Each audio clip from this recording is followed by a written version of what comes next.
menemani Megi pada sore hari ini. Gue yakin kita semua udah rindu banget untuk memuji dan menyembah nama Tuhan kita, amin.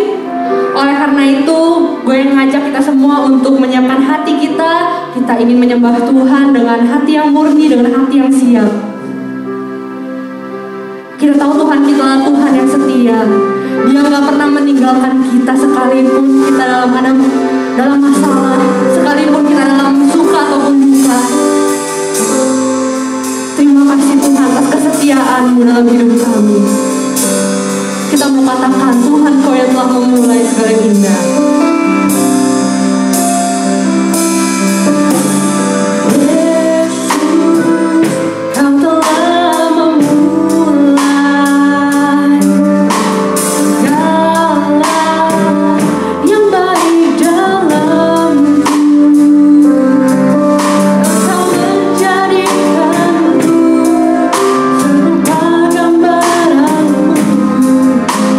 Berharga di mata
mulia, Allah yang mulia seperti Engkau Bapa yang setia menyertai kehidupan kami, menyertai kami dalam setiap masalah yang kami lewati, dalam setiap pencapaian yang kami berhasil raih. Kami bersyukur Tuhan.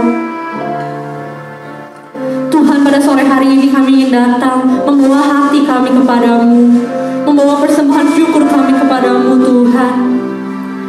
Biarlah Tuhan Engkau yang siapkan hati kami, agar apapun yang kami dengar, apapun yang kami pelajari dari sore hari ini Tuhan, kami dapat menjadikan itu rema dalam kehidupan kami Tuhan. Terima kasih Yesus, kami serahkan ibadah MXG pada sore hari ini dari awal, pertengahan hingga akhirnya ke dalam tangan-Mu saja. Dalam nama-Mu kami berdoa dan mengucap syukur. Haleluya, amin. Sekali lagi shalom teman-teman MXG. Pasti gue yakin kita semua udah gak sabar untuk memuji nama Tuhan, amin. Kita mau katakan gak ada yang mustahil bagi Tuhan kita. Semuanya itu pasti mungkin kalau Tuhan kita berada di belakang kita, oke? Kita mau katakan bersama-sama. To you, I can do anything, I can do all things, 'cause it's you who give me strength. Nothing is impossible to you. Blind eyes are open, strongholds are broken. I am living my way. Nothing is impossible.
Bahwa Tuhan kita gak ada yang mustahil bagi Tuhan kita, amin.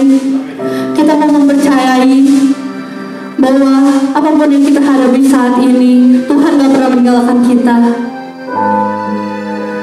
Dia adalah Allah yang maha kuasa, Dia Allah yang maha tahu setiap kondisi yang kita sedang alami. Mungkin saat ini kita belum dapat melihat jalan Tuhan itu apa, tapi mari kita percaya dan kita imani bahwa Tuhan itu ada dan Tuhan itu sanggup untuk membantu kita dalam setiap perkara yang kita alami.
hambanya.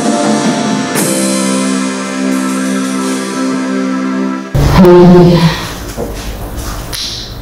Mari saudara yang dikasihi Tuhan, sama-sama kita merendahkan hati di hadapan Tuhan. Bapa yang Maha Baik, sungguh Tuhan, kami bersyukur sore hari ini Bapa, kami masih diberi kesempatan untuk datang kepadamu bersama dengan anak-anak mudamu ini Tuhan.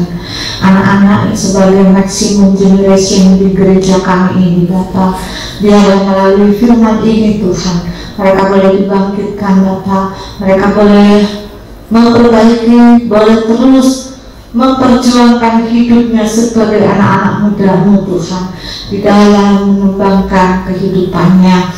Terima kasih Bapa yang baik, terima kasih Tuhan. Mari Tuhan urapi hambamu, urapi juga anak-anak mudamu dimanapun mereka berada. Terima kasih Tuhan, di dalam nama Tuhan Yesus kami akan memulai pembacaan firman-Mu pada sore hari ini. Haleluya, amin. Selamat sore saudaraku yang dikasihi Tuhan. Shalom anak-anak Meksi yang Tuhan kasihi. Tetap bersukacita di dalam Tuhan pada masa-masa seperti ini ya. Kita harus tetap setia datang kepada Tuhan, setia dalam beribadah kepada Tuhan. Baik saudaraku yang dikasihi Tuhan, saya percaya saudara dimanapun berada sudah mempersiapkan hati kita untuk bersama-sama belajar tentang firman Tuhan ini. Ada satu tokoh Alkitab yang akan kita pelajari sore hari ini ya. Dari tokoh Alkitab inilah kita mau belajar supaya kita tidak melakukan apa yang tokoh Alkitab akan kita bahas ini saudara lakukan. Amin saudara. Siapakah itu saudara yang akan kita bahas? Saya diberikan tema yaitu tentang Yudas. Saudara yang dikasihi Tuhan, kalau ditanya ya, kalau saudara mendengar nama Yudas, apa yang ada di dalam pikiran saudara? Ayo ya, pasti setiap kita ya ada satu sebutan buat seorang Yudas, yaitu si pengkhianat. Saudara yang dikasih Tuhan. Namun saudara supaya tahu ya, bahwa nama Yudas itu bukan satu-satunya sebagai pengkhianat.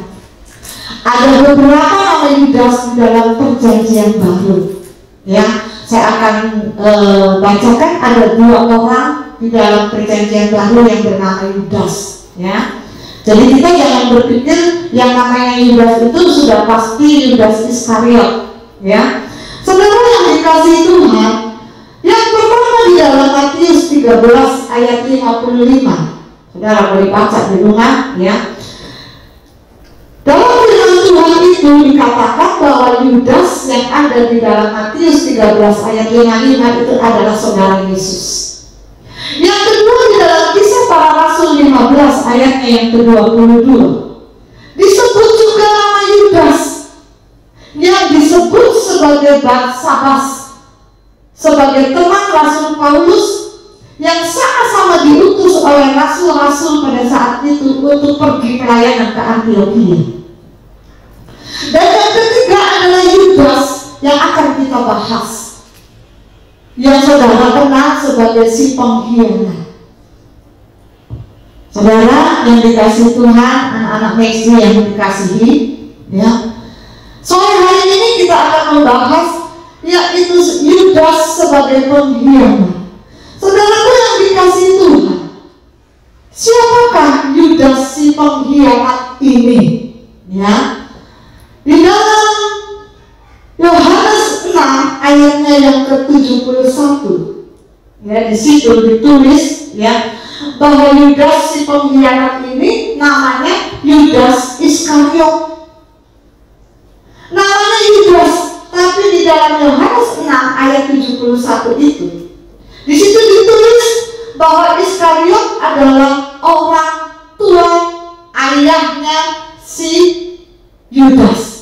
Ya, Iskariot itu adalah nama ayah dari Yudas, sehingga dikenal dengan nama Yudas Iskariot. Ada 3 hal yang akan kita pelajari tentang Yudas Iskariot ini. Yang pertama, siapakah Yudas Iskariot itu? Saudara yang dikasih Tuhan, dalam Matius 26 ayatnya yang ke-25 ditulis sebagai di Matius 26 ayatnya yang ke-25, Yudas Iskariot setelah dipilih oleh Tuhan Yesus sebagai muridnya, dia tidak menganggap Yesus itu sebagai Tuhan, tapi dia selalu menyebut Yesus itu adalah Rabi.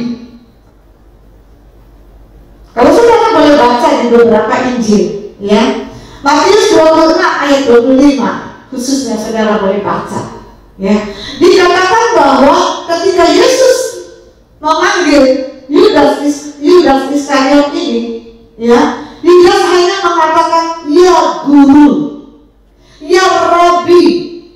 Sekali lagi saya katakan bahwa Yudas hanya menganggap Yesus itu hanya sebagai guru agungnya, bukan sebagai Tuhan. Sehingga dapat dipastikan bahwa Yudas itu tidak memiliki kedekatan dengan Yesus. Dia hanya menganggap bahwa aku murid, Yesus adalah guru agungku.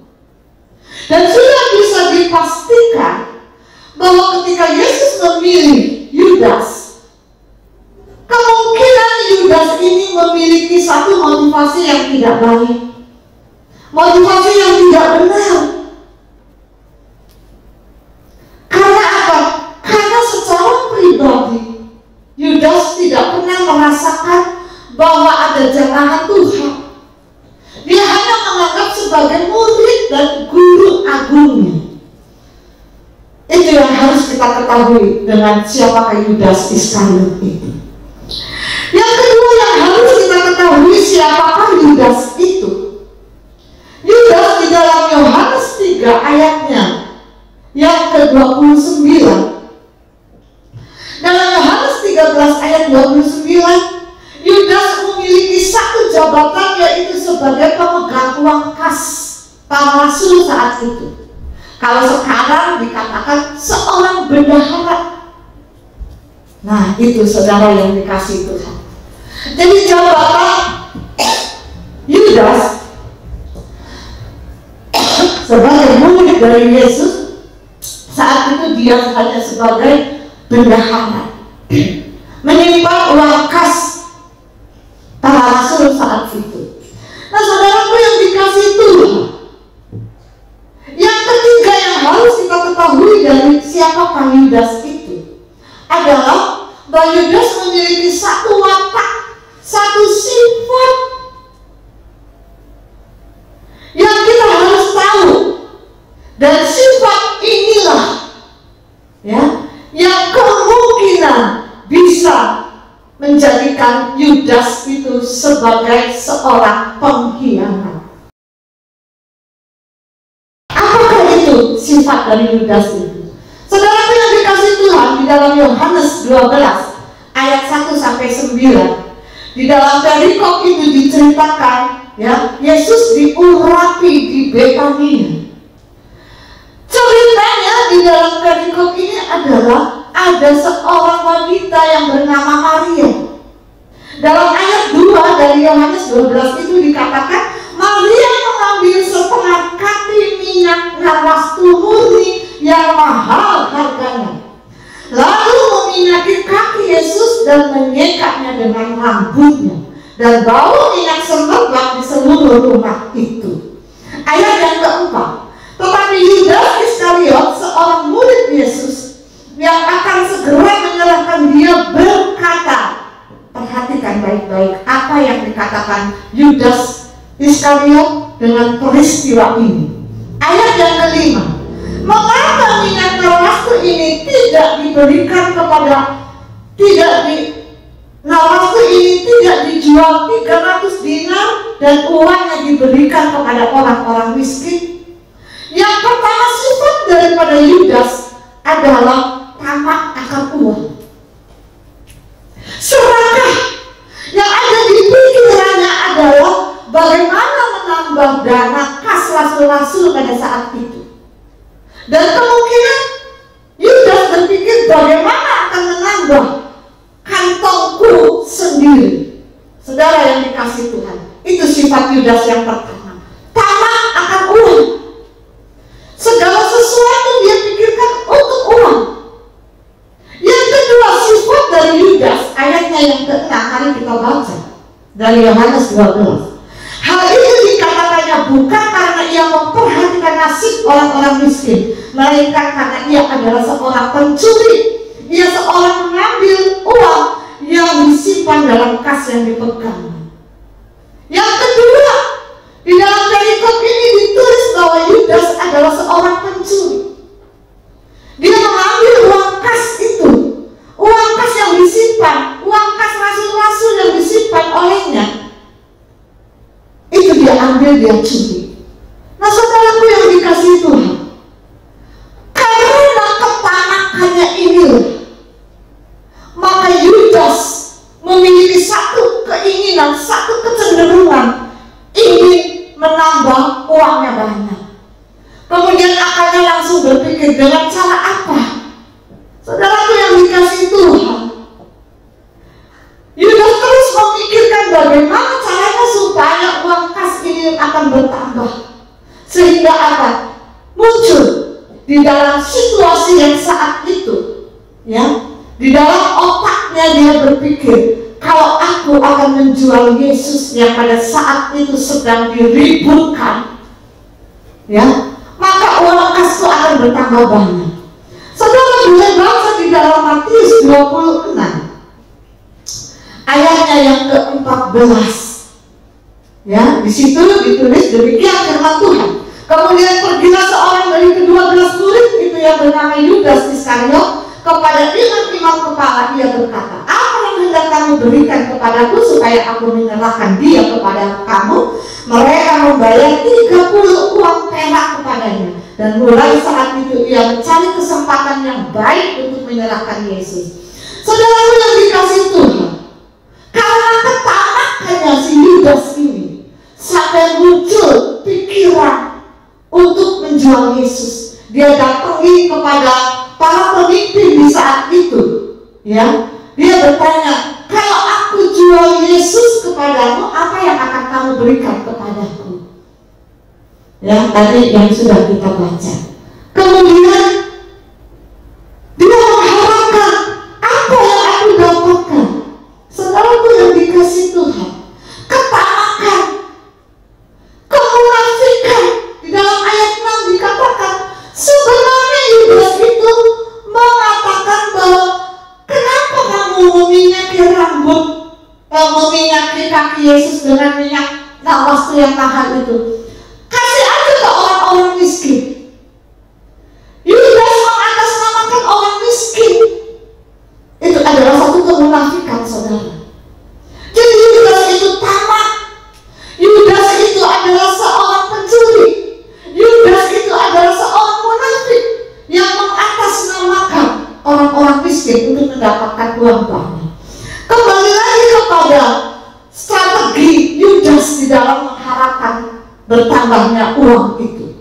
Saudaraku yang dikasih Tuhan, Yudas menjual Yesus dengan 30 keping uang perak.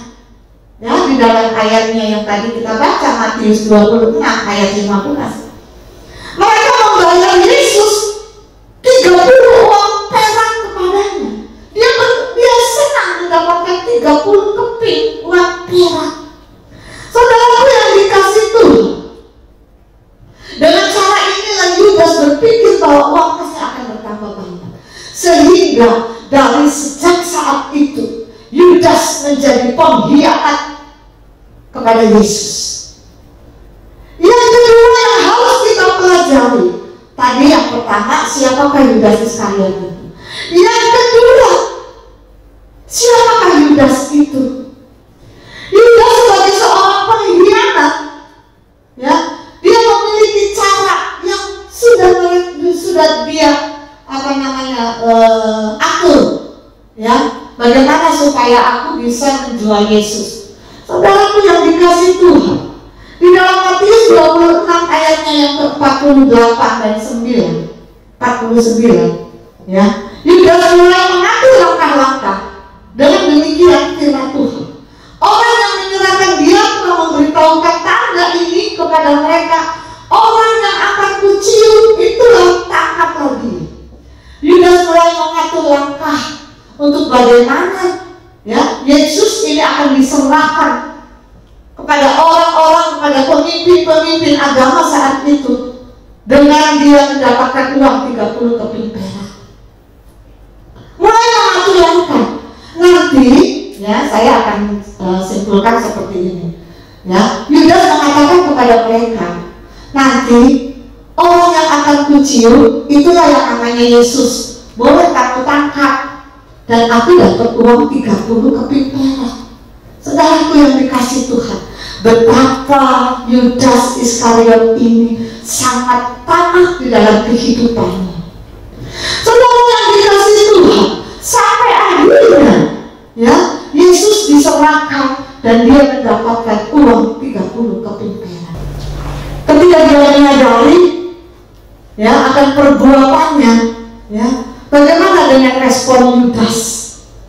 Sesungguhnya sebelum dia melakukan pengkhianatannya itu, Yesus sudah mengingatkan di dalam peristiwa, ya, makan Paskah bersama dengan murid-muridnya. Harusnya Yudas sadar ketika Yesus mengingatkan. Matius 26 ayat 21, demikian firman Tuhan. Dan ketika mereka sedang makan, ia berkata, aku berkata kepadamu, sesungguhnya seorang di antara kamu akan menyerahkan aku.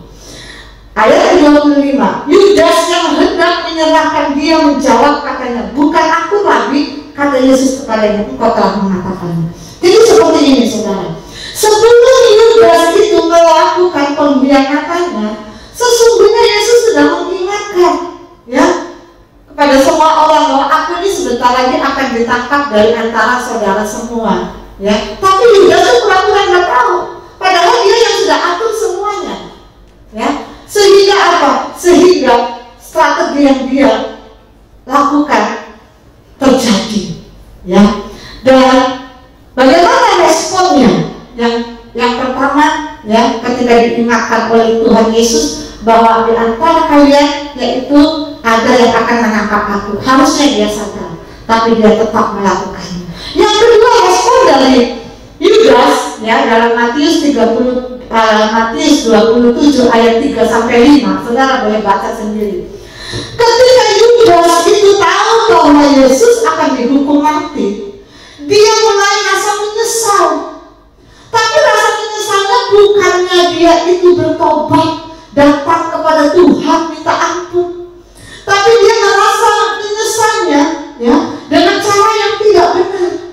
Dia katakan kepada orang-orang yang membeli Yesus itu dengan 30 keping perak, dia katakan, ini aku nggak jadi deh, ya, karena yang kamu tangkap itu adalah orang ini itu, ya, dikatakan di situ, ya. Aku kalau berdosa, ayatnya yang ke-3 sampai ke-5 dalam Matius 27. Aku kalau berdosa karena menyerahkan darah orang yang tak bersalah, ya. Dia Yudas ini dia tahu aku sudah bersalah, ya. Tetapi jalannya, cara dia menyesalnya itu adalah tidak baik. Dia dengan melemparkan uang peraknya ke dalam bait suci, lalu pergi dan menggantung diri. Saudaraku yang dikasih Tuhan, sesungguhnya harusnya Yudas itu setelah menyesal, ya, dia datang kepada Tuhan, minta ampun, dan tidak menggantung diri seperti Petrus, ya, yang menyesal sudah menyangkal Yesus, tapi Petrus langsung meminta ampun dan dia boleh kembali melakukan aktivitasnya. Saudaraku yang dikasih Tuhan, respon Yudas,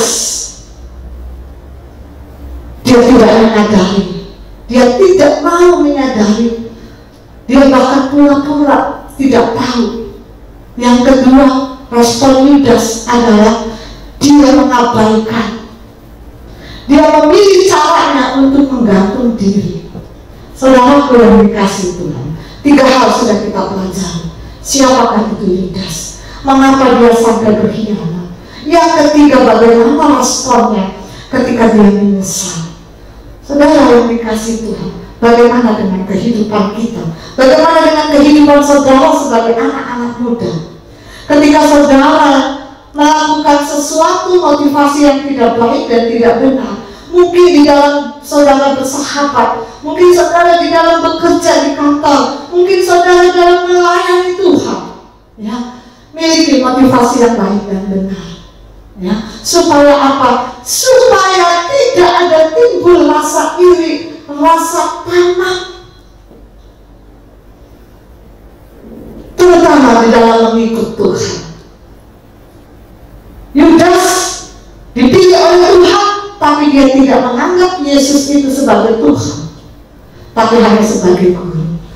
Begitu juga dengan kita. Kalau kita mengikut Tuhan, mari miliki hati yang baik, motivasi yang baik dan benar.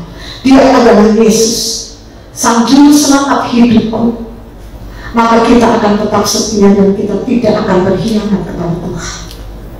Yang kedua, setelah kita belajar siapakah itu Yudas, mengapa dia menjadi seorang yang mengkhianat, yang kedua adalah kita menghindari, kita tidak boleh menjadi orang-orang yang tamak, orang-orang yang serakah, orang-orang yang munafik. Orang yang serakah dalam 1 Timotius 6 ayat 10, ya, akar dari segala kejahatan adalah cinta Tuhan. Kalau saudara bersahabat, kalau saudara bekerja, saudara melayani Tuhan, janganlah memiliki hati yang tamak akan Tuhan. Jangan memiliki perasaan yang munafik. Kita seringkali tidak sadar, selalu mengatasnamakan si A, mengatasnamakan si B untuk kita mendapatkan sesuatu yang kita inginkan, entah di kantor, entah dimanapun. Jangan kita seperti Yudas, miliki motivasi yang baik dan benar, dan janganlah menjadi orang-orang yang tamak. Dan yang ketiga, miliki respon yang baik dan benar ketika kita diingatkan, ketika kita ditegur, ketika kita ditunjukkan kesalahan kita, supaya kita boleh menjadi orang-orang yang berkenan di hadapan Tuhan. Tidak menjadi seorang pengkhianat buat sahabat kita, tidak menjadi seorang pengkhianat di dalam pekerjaan kita, tidak menjadi seorang pengkhianat di dalam pelayanan kita di gereja. Saudaraku yang dikasihi Tuhan, mari setiap kita untuk kita boleh belajar dari peristiwa Yudas Iskariot ini, supaya kita tidak menjadi seorang pengkhianat. Amin. Saudara yang dikasihi Tuhan, saudara masih muda, saudara masih terus berjuang, saudara masih harus terus mengembangkan sayap, baik dalam pekerjaan, dalam keluarga, dalam pelayanan. Biarlah kita tidak menjadi seorang Yudas Iskariot. Kita boleh menjadi miliknya Yesus Kristus, yang tidak tamak, yang memiliki motivasi yang baik dan benar. Dan yang ketiga, kita menjadi murid-murid Tuhan Yesus, ya, yang mau menyediakan hati ketika kita ditegur, ketika kita diingatkan. Amin. Buat firman Tuhan, mari kita berdoa. Bapa yang baik, terima kasih Tuhan, Engkau sudah menolong kami di dalam kami mendengarkan firman-Mu. Kami tahu Tuhan, banyak kekurangan, banyak keterbatasan kami, khususnya hamba-Mu. Kiranya Roh Kudus sendiri ya Tuhan yang akan terus menyempurnakan apa yang hamba sudah sampaikan, sehingga anak-anak muda-Mu boleh mengerti bahwa di dalam masa mudanya mereka boleh belajar untuk tidak menjadi seperti Yudas Iskariot. Terima kasih Bapa yang baik, terima kasih Tuhan. Dalam nama Yesus, kiranya Tuhan yang akan membimbing, Tuhan yang akan menuntun hidup anak-anak muda-Mu. Terima kasih Bapa. Dan pada sore hari ini, kiranya Tuhan juga yang akan terus memberkati kami. Saudara yang dikasihi Tuhan, mari angkat kedua tanganmu di hadapan Tuhan. Haleluya. Tuhan akan memberkati masa mudamu dengan kekuatan, dengan perlindungan penyertaan Tuhan, dengan kesuksesan yang Tuhan sudah sediakan. Bahkan Tuhan akan terus memberkati engkau mulai pada sore hari ini, bahkan sampai selama-lamanya. Dalam nama Yesus, dalam dikasih Tuhan yang sudah menerima berkat, sama-sama kita mau katakan amin.